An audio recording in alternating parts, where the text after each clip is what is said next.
कल तुम्हारे स्कूल में छुट्टी है कि कल भी तो नहीं बुला दी?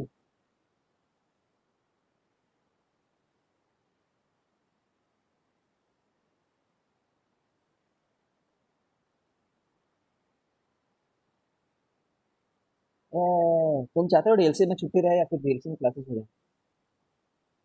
सोच करके बोलो। इससे पता चल जाएगा तुम पाकिस्तानी हो कि हिंदुस्तानी हो।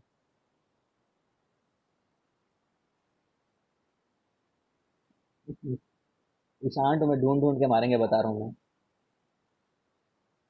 तुम्हें ढूंढ करके तुम शहीद बना देंगे तुम्हें।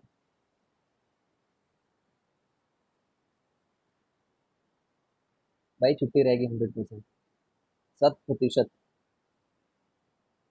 ऋषिका, ऋषिका तुम ऐसे कैसे बोल सकती हो यार? तुमसे तो उम्मीद थी कि तुम बोलोगे छुट्टी रखो करके। तुम तो फ्रीडम लविंग गर्ल हो। क्या हो गया? तुम लोग को वायरस वायरस नहीं काट लिए? क्लास के लिए बोल रहे हो? कोई नहीं, कुछ भी नहीं, छुट्टी। 15 अगस्त मतलब छुट्टी। 15 अगस्त, अच्छा क्या हुआ था 15 अगस्त को? 15 अगस्त को आजाद हुआ था, इसका मतलब क्या था ये बताओ। मतलब क्या? उस दिन क्या हो गया था?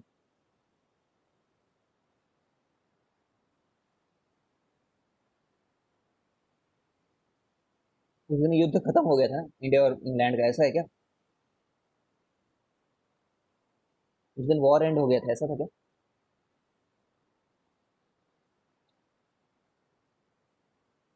हम्म, ठीक है चलो। मतलब मैं जब नाइन्थ में पूछा ना ये बात, तो नाइन्थ वाले बोलते हैं सर उस दिन सारे ब्रिटिश वापस चले गए थे। हाँ दिव्या, तुम सबसे करेक्ट बोल रहे हो। ठीक है। नाइन्थ वाले बोलते हैं सर उसी दिन ना सभी ब्रिटिश इंडिया को छोड़ करके वापस चले गए थे बोलते हैं। हाँ, इंडिया गॉट फुल कंट्रोल। दो ज्यादा करेक्ट हो। ऐसा नहीं कि उस रात को ट्रेन थी। ऐसा नहीं है, ट्रेन में चलना है, चलो चलो ऐसा नहीं। चलो देखते हैं। ये वाला फॉर्मूला हमने देख नहीं रखा है क्योंकि ये सीबीएसई से रिलेटेड है। ठीक है। सीबीएसई से रिलेटेड है, बट इसका मतलब ये नहीं है कि आ, नहीं पढ़ना ही है हमको, डेफिनेटली ऐसा नहीं है। ये फॉर्मूला मैं बताता हूँ। इसका मतलब ये है कि जैसे तुम्हें ऐसा बोल दिया जाएगा कि कोई भी तीन पॉइंट है जो नॉन कोलिनियर है, एक लाइन में नहीं है। ठीक है। कोई x1 y1, x2 y2, कोई x3 y3, ऐसे तीन पॉइंट हैं। ठीक है। तो जब इनको ज्वाइन करोगे तो ट्रायंगल बनेगा ही ऑफ कोर्स। तो जो ट्रायंगल बन रहा है ना, उसके एरिया का जो फॉर्मूला है वो निकल करके आ जाता है ऐसे। ठीक है? ये ऐसे मतलब क्या है, इतना बड़ा फॉर्मूला? इतना बड़ा फॉर्मूला नहीं है, साइक्लिकली चल रही है चीजें। साइक्लिकली। जैसे हाफ लिख लेना, जैसे हाफ बेस हाइट लिख रहे हो टाइप का, हाफ लिख लेना।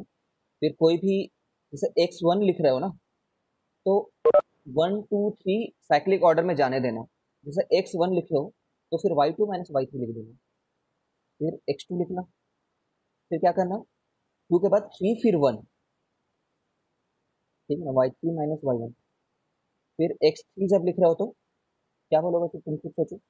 2 - 1 थोड़ी बोलोगे क्योंकि थ्री के बाद में तो वन आ जाएगा ना। ऐसे 1 2 3 साइक्लिक रखा हुआ है, 1 2 3। तो वन लिखे हो तो उसके बाद 2 3, फिर टू लिखे हो तो 3 1। इस तरीके से साइक्लिकली फॉलो हो रहा है। जब थ्री लिख ले हो तो 1 - 2 होगा फिर।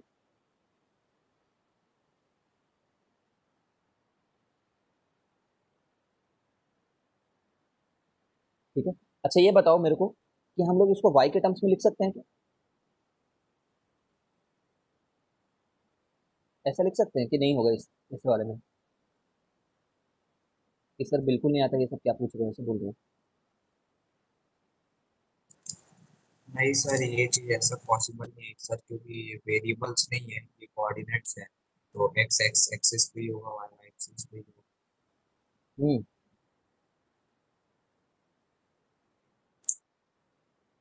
हम्म, देखो एक बार, कितने लोग अग्री करते हो जैसे नहीं हो सकते?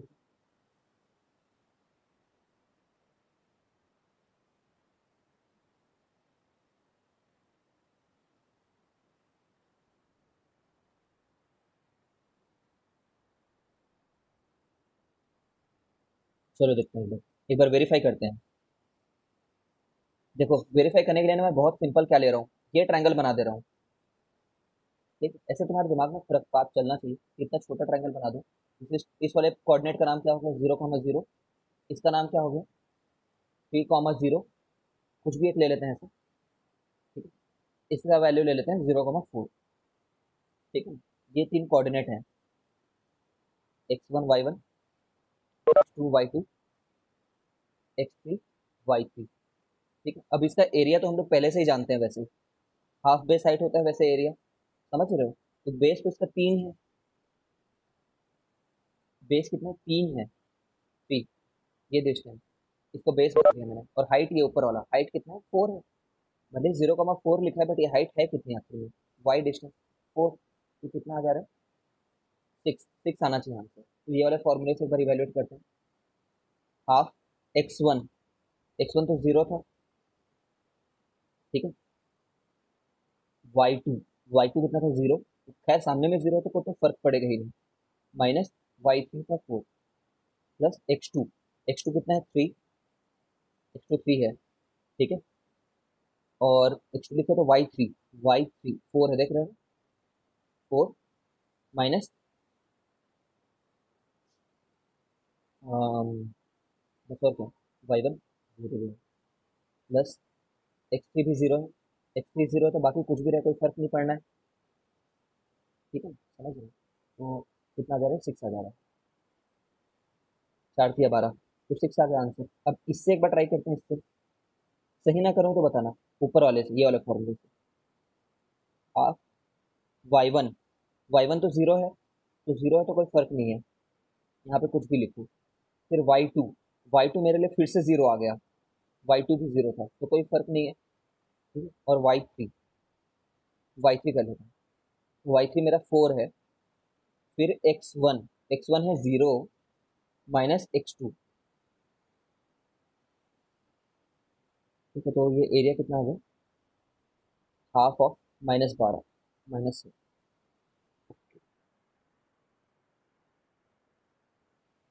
तो अलग अलग आ गए क्या ये दोनों, सेम आए हैं ये लोग, दोनों सेम वैल्यू आई है कि अलग अलग आई है।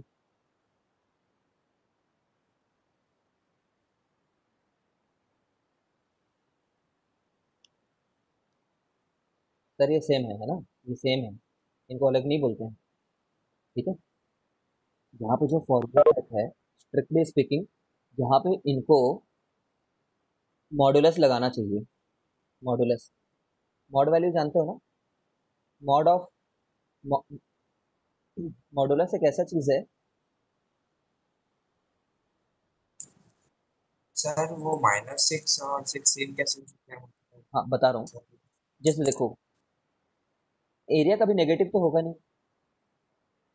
ये बात मैं इसलिए ऐसे निकल करके आ गई है तुम्हारे लिए, क्योंकि तुमने x1 x2 x3 को किस ऑर्डर में ले रखा है, ये बात पे डिपेंड करता है कि तुम्हारा वैल्यू प्लस आने वाला है कि माइनस आने वाला है। जैसे कि 1 मिनट का ऐसा मान लो कि इसी ट्रायंगल को मैं दोबारा बनाता हूँ, 0,0, यहाँ पे 3,0 और यहाँ पे 0,4।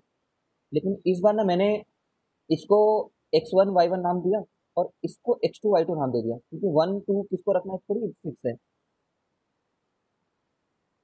ये तो बना ही नहीं पा रहा हूँ। ठीक है, अब देखो, अब एक बार इसमें ना ये वाला फॉर्मूला लगाते हैं, ये वाला ऊपर वाला, देखते रहना। हाफ x1 तो 0 है, तो उसमें कुछ भी लिखो। x2 भी 0 है, तो उसमें कुछ भी लिखो, x2 भी 0 है। ठीक है, फिर x3, x3 में 3 लिखूंगा, x3 के बाद क्या लिखूंगा, y1,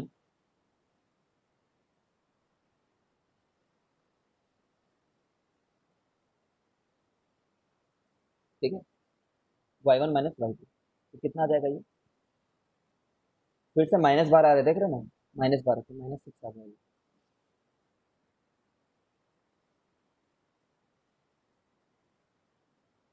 फ्रेश पेज में नहीं, इसी पेज में देखेंगे।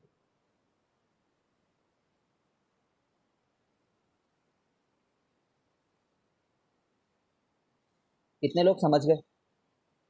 देखो ये जो -6 है ना, ये बस ये बताता है कि तुमने किस ऑर्डर में ले रखा है कोऑर्डिनेट्स को। x1 x2 x3 x3 x2 x1 किसी को भी नाम दे सकते थे, ठीक है। हमने इसको x2 नाम दिया जब, तो प्लस आ गया एरिया, जब इसको x2 नाम दिया तो माइनस आ गया। बट ये बताओ कि ट्रायंगल का एरिया थोड़ी बदल गया होगा यार नाम दे देने से। कहीं पे एक ट्रायंगल रखा हुआ है, उसको अलग अलग नाम दोगे तो उसका एरिया तो बदल नहीं जाएगा। तो माइनस सिर्फ इस बात को दिखाता है कि तुमने एक अलग ऑर्डर में ले लिया है, ठीक है ना। तो -6 एरिया मतलब ये +6 एरिया ही है, ठीक है। आगे जाकर के तुम क्या सीखोगे, आगे जाकर के देखोगे कि एरिया इज अ वेक्टर। अभी तुम्हें एरिया क्या लगता है, स्केलर लगता है कि वेक्टर लगता है, ये बताओ।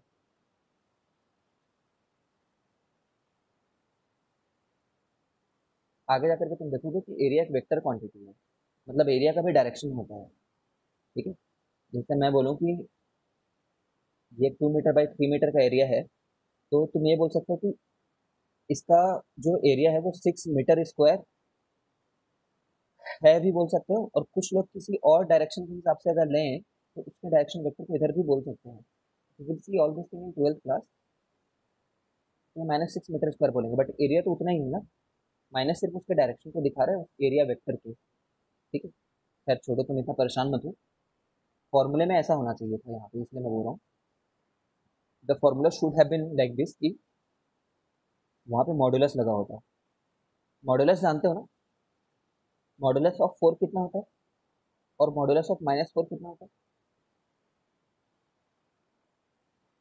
जब मैथ्स में कुछ चीज को जब हमेशा पॉजिटिव दिखाना होता है ना हम लोग को, तो ऐसा बोलना होता है कि ये आंसर तो हमेशा पॉजिटिव ही आएगा यार, तो हम लोग वहां पे ना मॉडुलस लगा देते हैं।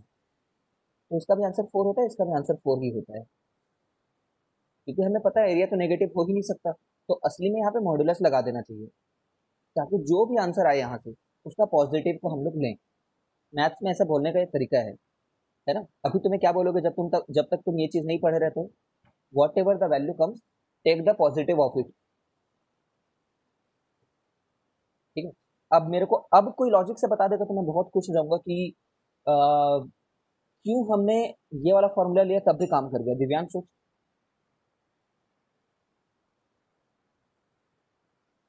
कोई भी लॉजिक जिससे तुम्हें पता चले कि ये भी काम करेगा ही हर बार 100%।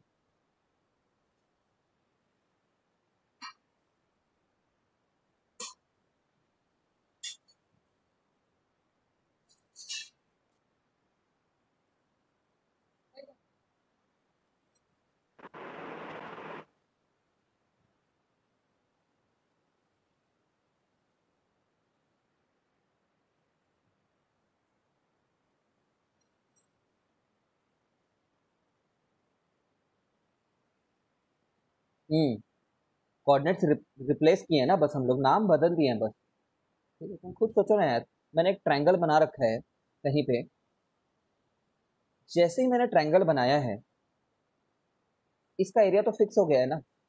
अब मैं ये ट्रायंगल बनाया और उसको, इसके लोकेशन को नाम देने के लिए मैंने इसको एक्स एक्सिस दे दिया, इसको वाई एक्सिस दे दिया। बट कुछ जरूरी है क्या यही एक्स एक्सिस रहे,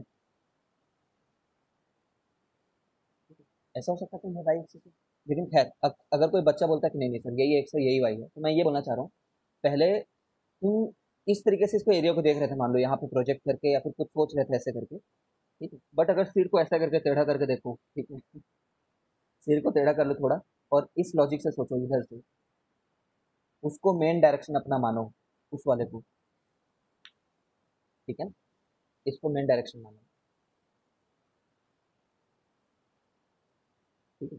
उसको मेन डायरेक्शन तो फिर उसके हिसाब से लिखे होते, एक्स के हिसाब से ना लिखे होते, ठीक है। If why would have been our main direction, है तुम्हें इतना जानना नहीं है। बस याद रखना कि दोनों तरीके से काम कर सकते हैं। It's not necessarily x1 y1 x1 y2 y2, it may be y1 x2 x3 y3। ये चीज़ कोई तुम्हें बताएगा नहीं, क्योंकि उसको इतनी खुद समझ नहीं होती है। ज़्यादातर टीचर्स वगैरह जो होते हैं वो ध्यान नहीं दिए होते हैं इन सब बातों पे। अच्छा, यहाँ पे आ जाओ, इसका आंसर दो तो एक बार, क्या बोलोगे।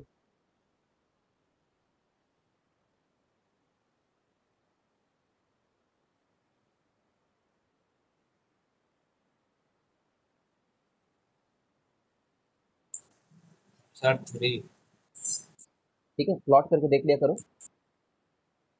डिस्टेंस फ्रॉम एक्स एक्सिस मतलब परपेंडिकुलर डिस्टेंस है ना। देखो सुनो ध्यान से, किसी दो पॉइंट के बीच की डिस्टेंस बोलते हैं तो हम लोग वो डिस्टेंस फॉर्मूला लगा देते हैं, under root of X one minus X two का whole square plus Y one minus Y two का होल स्क्वायर। बट किसी लाइन से डिस्टेंस पूछते हैं ना, जैसे इस लाइन से इस पॉइंट का डिस्टेंस पूछे, तो मैं कौन सा डिस्टेंस बताऊं, ये भी तो एक डिस्टेंस है, ये भी तो एक डिस्टेंस है, ये भी तो एक डिस्टेंस है, ये भी एक डिस्टेंस है। तो हमेशा मैं परपेंडिकुलर डिस्टेंस को डिस्टेंस फ्रॉम द लाइन बताता हूँ। तो एक्स एक्सिस से जो दूरी है वो वाई कोऑर्डिनेट हुआ ना, एक्स एक्सिस से जो दूरी है वो वाई कोऑर्डिनेट हुई, वाई एक्सिस से जो दूरी है वो एक्स कोऑर्डिनेट हुआ। समझ रहे हो, इसलिए इसका आंसर ये है। फिर से बोलेंगे, यहाँ पे 4,5 है मान लो, तो एक्स एक्सिस से कितनी दूरी हुई, ये वाली दूरी, और वो 5 है, ये कितनी दूरी है। Distance between this and this ये निकाल लेना घर में खुद से ही। The distance between this and origin निकाल सकते हो। हमेशा याद रखना है, तो पाइथागोरस ट्रिपलेट है ना, है ना, तो तुम सीधे देख करके बता सकते हो। ठीक है, 10 होगा। क्या 8 क्या बोल रहा है, 10 होगा ना, पाइथागोरस ट्रिपलेट है।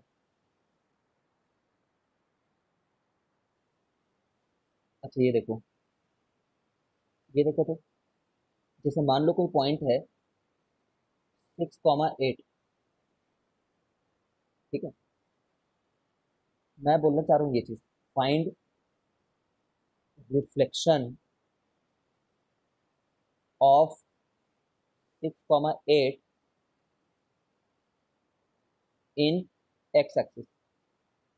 अगर एक्स एक्सिस को एक मिरर मानो, तो 6,8 पॉइंट का रिफ्लेक्शन परछाई कहाँ पे बनेगा, मिरर इमेज,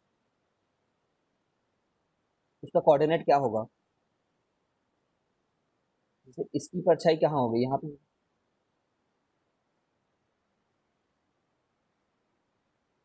सब लोग सोचो क्या।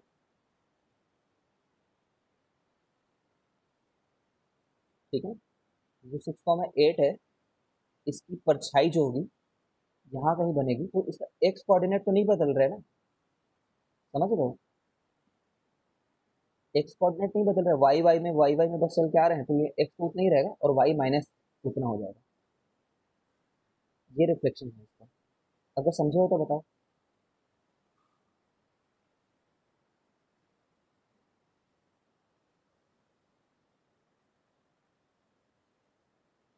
ठीक है, अच्छा तुम मुझे लॉजिकली ऐसा बता सकते हो क्या कि अगर चाहे कोई पॉइंट हो, तो उसकी जितनी दूरी रहेगी ओरिजिन से, उसके रिफ्लेक्शन की भी उतनी ही दूरी रहेगी करके, ओरिजिन से।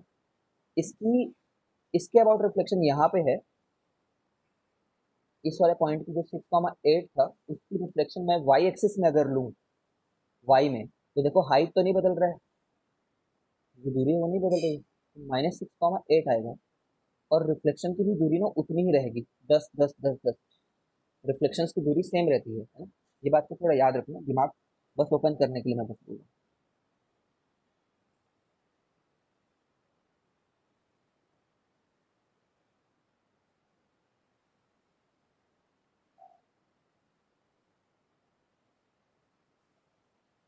सर हम्म।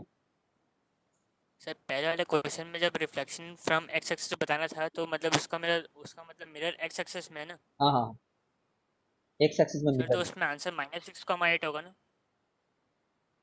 ये एक्स एक्सिस है, सर इसमें तो मिरर। सर तो उसका आंसर -6,8 होगा ना चाहिए ना, क्योंकि यहाँ, उसका कोऑर्डिनेट मतलब एक्स एक्स एक्सिस में उसका कोऑर्डिनेट 8 ही रहने वाले हैं, तो माइनस अरे सिक्स कॉमा ये एट वाई होगा ना है, ये उसका वाई आंसर। वैल्यू है। अच्छा हाँ सर, कंफ्यूज हो गया था। मेरे को लग रहा है कि तेरा दिमाग आजाद हो गया तेरे से, क्या लगता है तुझे।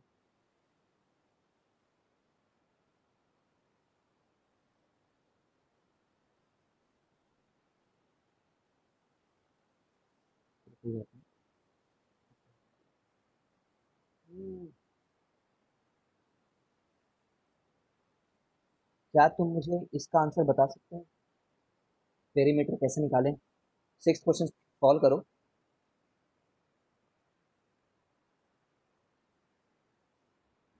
अरे तो वही यार, ये तो वही क्वेश्चन आ गया।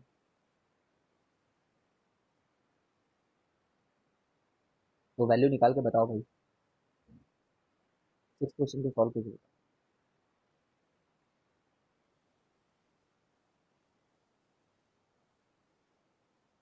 8 भी सॉल्व करो।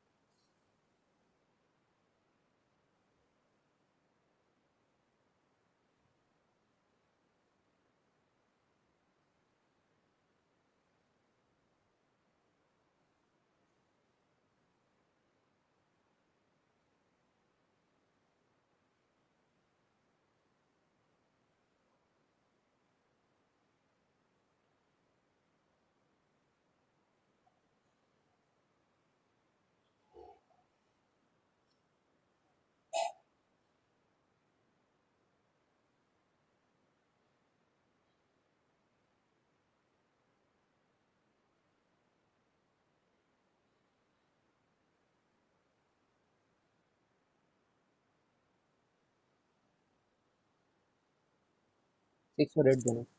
Short 12 units. हम्म। 8 भी।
ठीक है, मेरे हिसाब से समझ गए होगे तुम कि ये 12 आ रहा है। और ये वाला तुम चाहो तो इसको वो कर सकते हो, ये डिस्टेंस निकाल लो, ये डिस्टेंस निकाल लो, और ये डिस्टेंस निकाल लो, तो दो साइड बराबर आ जा रहे होंगे। ठीक है ना। वरना हमेशा प्लॉट करके सोचा करो दिमाग में, प्लॉट इन ब्रेन, मतलब पेन लेकर के दिमाग में प्लॉट करने मत लग जाना, दिमाग ऐसे बोला जाए ऐसे नहीं। ठीक है।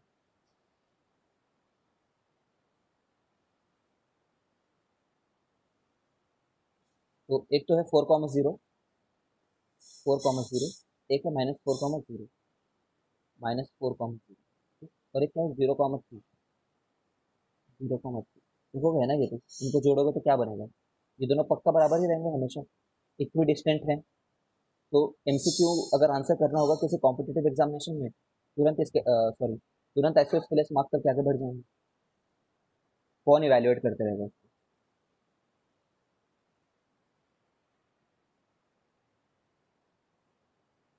Hope everyone has got this.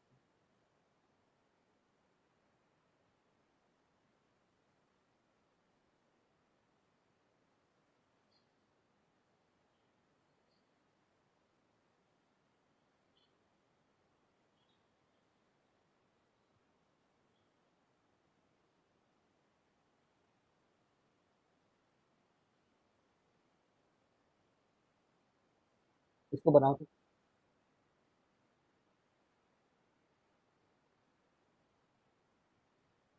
Point का कोऑर्डिनेट बताना मेरे को, फाइंड कोऑर्डिनेट मेरे को, फिर ऑप्शन में बता देना मुझे।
अगर हरदीप मान लो 30 सेकंड बाद आंसर देता है, 30 सेकंड, तो हमेशा लक्षित जो है ना 3 प्लस और माइनस डेल्टा 2 सेकंड बाद आंसर देता है, जिसमें डेल्टा 2 जो है ना वो टेंड करता है 0.1 सेकंड पे। तुम साथ में क्लास करते हो क्या कभी कभी? फोर्थ क्वाड्रेंट आ रहा होगा।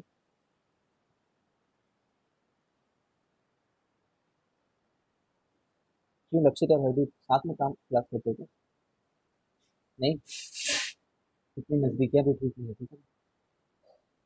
हाँ हाँ, समझ रहा हूँ।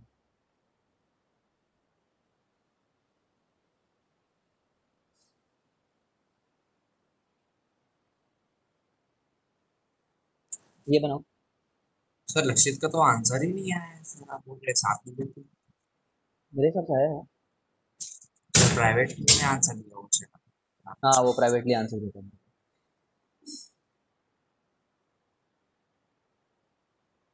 एक पैरेललोग्राम है, उसको मैं बनाता हूँ, देखो जल्दी जल्दी टाइम पास नहीं करता। The fourth vertex D of a parallelogram, जिसमें ए बी सी ये है, ये 6 7 8 3, ठीक है। तो कैसे निकालते हैं जानते हो ना? Diagonals of a parallelogram bisect each other. तो ये वाला पॉइंट निकाल देना एक बार, मिड पॉइंट, मतलब मिड पॉइंट वाली बात से, ठीक है। तो ये पॉइंट कितना होगा, इतना प्लस इतना बाई 2, समझ रहे हो? तो 6/2 3 हो जाएगा, और 3 + 3 6/2, फिर से 3 हो जाएगा, ठीक है। तो ये पॉइंट जो भी रहे, चाहे एक्स कमा वाई मान लो इसको, वो x + 6/2 जो है वो 3 आता है, क्योंकि भाई इनका भी मिड पॉइंट है ये। सर स्क्रीन ब्लैकआउट, सब लोग को ब्लैकआउट दिख रहा है क्या? अच्छा, तो कल तुम्हारा ही होगा, देखना। और सिमिलरली y + 7/2 भी करो, तभी भी 3 आएगा। तो इससे x जो है 0 आ गया, सॉल्व करने पे 3 × 2 = 6, 6 - 6 0 आ गया, और यहाँ पे 3 × 2 = 6, y जो है -1 आ गया। कितने लोग समझ में, सोल्यूशन पहले भी कर रखे थे इसका क्वेश्चन?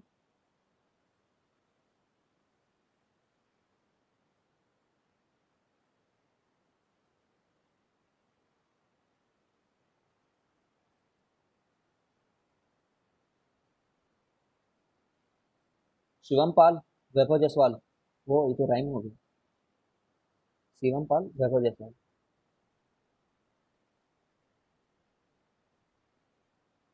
समझ गया वो तुम दोनों?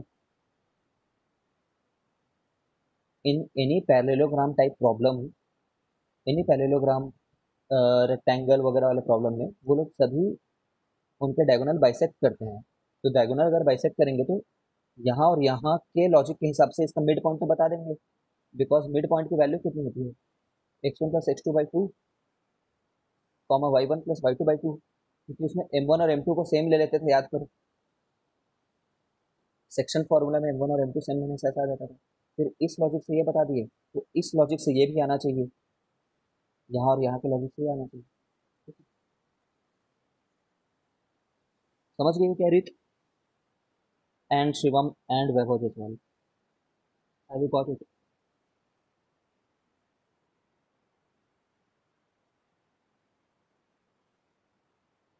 ठीक है, चलो। ना समझो तो पूछा करना ना, क्योंकि मैं बहुत ऐसे ओरल टाइप के करके चले जाता हूँ, तो कभी कभी टाइम वो लग सकता है।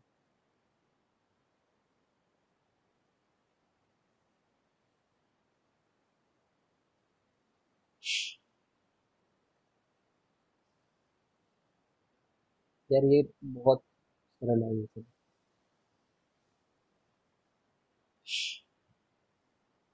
ट्रायंगल वाली बात तो है नहीं, ट्रायंगल तो है ही नहीं सिलेबस में, ठीक है ना?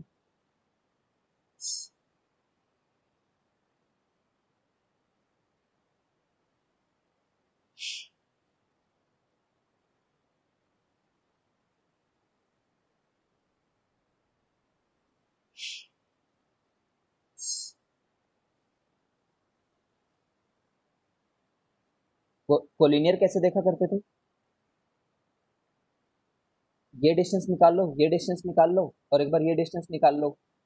अगर दो डिस्टेंसेस का सम किसी भी थर्ड डिस्टेंस के बराबर आ गया, कोई भी एक बार में आ जाए, है ना, एनी वन, जैसे 7, 5 और 12 है मान लो, तो कोई भी दो का सम तीसरे के बराबर आ जाए, ठीक है, तो कोलिनियर ही होता है। इसके तो काफी एक्सटेंसिव डिस्कशन किया था। फिर ये क्वेश्चन को देखो, द पॉइंट्स इतना are the vertices of a parallelogram. ये चारों पैरेललोग्राम के वर्टिसेस हैं, ये बात कैसे बताएंगे? चारों डिस्टेंस निकाल लो एक बार के लिए, मान लो चारों नहीं, कैसे पता कि ए बी निकाल लो, बी सी निकाल लो, सी डी निकाल लो और ए डी निकाल लो, ये चार दूरी निकाल लो, तो दो पेयर के बराबर आएगा, और दो पेयर के बराबर आएगा, तब पैरेललोग्राम हो जाएगा क्या? मैं पूछ रहा हूँ तुमसे, अगर ये चार डिस्टेंस जो है ना, अगर ऐसे आ गए, अगर मान लो ए बी बी सी, पूछ रहा हूँ मैं तुमसे, सी डी डी ए, अगर ऐसे टाइप का आ गया चार डिस्टेंस, 2 3 2 3, तभी पैरेललोग्राम कह सकते हैं। अगर ये बात गिवन है कि A B C D vertices of the parallelogram है, तो कह सकते हैं क्या? आर्या बोल रही नहीं कह सकते, 2 3 2 3 ऐसे कुछ आ गया है, पक्का कह सकते हैं, हमेशा कह सकते हैं, ठीक है, कह सकते हैं भाई, कह सकते हैं, क्यों तुम्हें नहीं लग रहा बताओ?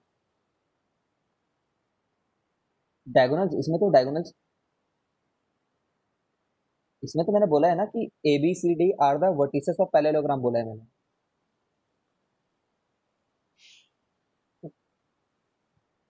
करके देखते हैं,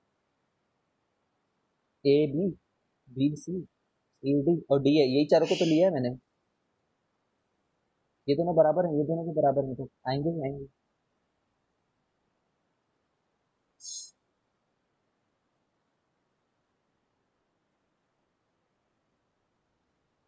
ठीक है, इसने देखो, इसने मिड पॉइंट से किया है, ये ज्यादा चालाकी मेथड है, मतलब गुड बेटर मेथड है ना, एक्चुअली में हमको करना इसी मेथड से, मिड पॉइंट से ही, क्योंकि मतलब ज्यादा अच्छा मैथ्स है इसमें। ये तो इतना मेहनत कौन करे यार, 4 बार डिस्टेंस निकाले। इसमें अगर वाकई में ये पैरेललोग्राम है, अगर वाकई में, तो ए और सी का जब मिड पॉइंट निकालोगे, समझ रहे हो, तो वो उतना ही निकल करके आएगा जितना बी और डी का मिड पॉइंट निकल करके आएगा।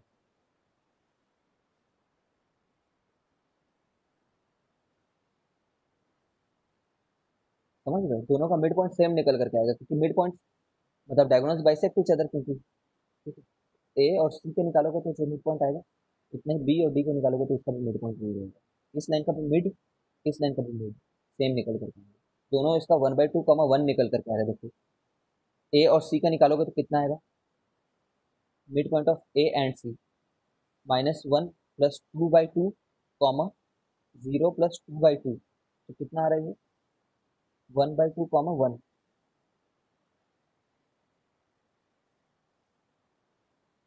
ठीक है, सिमिलरली इसका भी निकालोगे तो वही आ रहा है। बोर्ड्स में तो करना पड़ेगा ना, हाँ नहीं नहीं, बोर्ड्स में निकालना नहीं है, बोर्ड्स में तुम ऐसे इस वाले तरीके से निकाल सकते हो, करके दिखाना होगा कि मिड पॉइंट की वैल्यू देखो ये है, मिड पॉइंट की वैल्यू देखो, फिर से इन दोनों पॉइंट से भी उतनी ही निकल करके आ रही है, ये करके दिखाना होगा। तुम्हें ये चीज करने की जरूरत नहीं है, don't need to do this thing, ये वाली बात, इतना करने से ना, बोर्ड्स में भी इनफ है ना, परेशान मत हो। देखो पहले लोग हम क्या हुआ करते थे,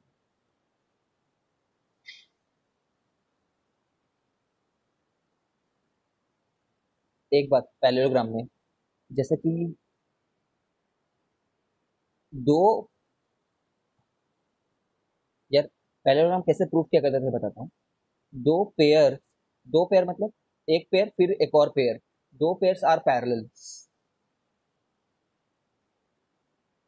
है ना, मतलब दो दो पेयर को पैरेलल बोल दिया, या तो दो पेयर को तुमने, और किसी भी एक तरीके से प्रूव हो जाएगा, आर इक्वल इन लेंथ, तभी भी वो पैरेललोग्राम प्रूफ हो जाएगा।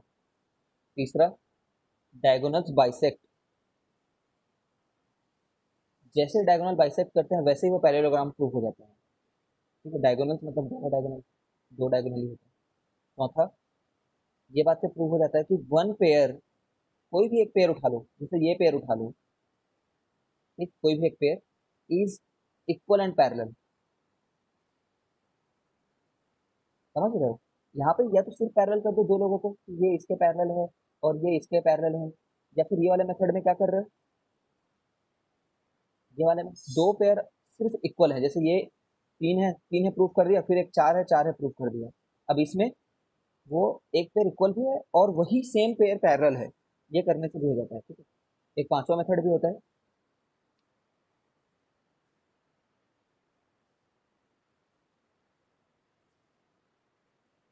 पांचवा मेथड भी याद नहीं आ रहा। अच्छा, बोथ पेयर, मतलब जो दोनों पेयर हैं, यहाँ पे भी बोथ लिख देते हैं, both pair of opposite angles are equal. मतलब ये इसके बराबर प्रूफ कर दे तो काम नहीं हो जाएगा, इसको तो करो ही, एंड ये भी करो, are equal, opposite angles are equal, है ना। मतलब ऐसा नहीं कि 30 है तो फिर इसको भी 30 होना है, ये कोई भी दूसरा वैल्यू भी हो सकती है, 150 भी हो सकती है। ठीक है, तो हम ये जो प्रेजेंट प्रॉब्लम यहाँ पे कर रहे थे, यहाँ वाला, उसमें हम लोग क्या कर रहे थे, इससे हो जाएगा बोल रहे हैं, समझ रहे हो ना, इससे ही हो जाएगा बोल रहे हैं। ठीक है, तुम चाहो तो इससे भी कर सकते हो, अपना मर्जी कि लेंथ निकाले और बोथ पेयर को बराबर कर दे, 2 के बराबर है और 3 के बराबर है, ठीक है, तो कोई भी एक से हो जाएगा। डिस्कनेक्ट करके